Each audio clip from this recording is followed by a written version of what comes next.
Bienvenue à Tourcoing, ville où la voiture est reine et où la petite reine peine à trouver sa voie. Mais ici, au royaume des pots d'échappement, tout n'est pas gris. En effet, la métropole commence la construction d'une voie verte. Donc une voie verte, c'est un chemin mode doux, donc qui est utilisé uniquement par les cyclistes, les piétons et les cavaliers s'il y en a.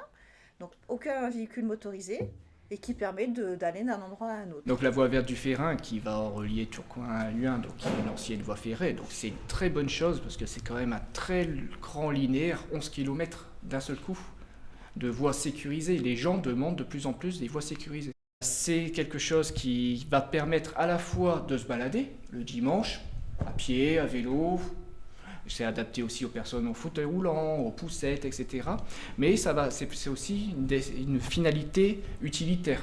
Donc ça va être très utile, par exemple, pour les gens qui habitent à Luing, qui travaillent à Tours. D'abord, au début, c'était normalement la voie verte. Point. Et ce sera ça à terme.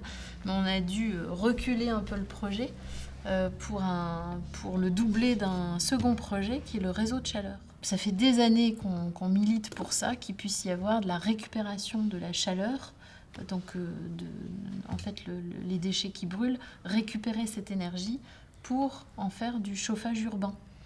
Donc du coup, il fallait bien passer quelque part en faisant le moins de travaux possible. Donc ils vont passer sous la voie verte.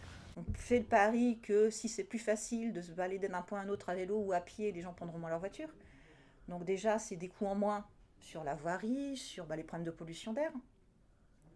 Nous, on travaille sur la biodiversité.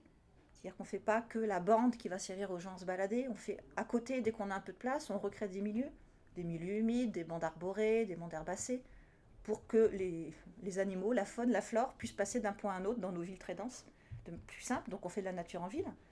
Et en termes de retour sur investissement, on ne peut pas le chiffrer, mais on sait que ça fait faire des économies sur beaucoup d'autres choses derrière si on remet la nature en ville.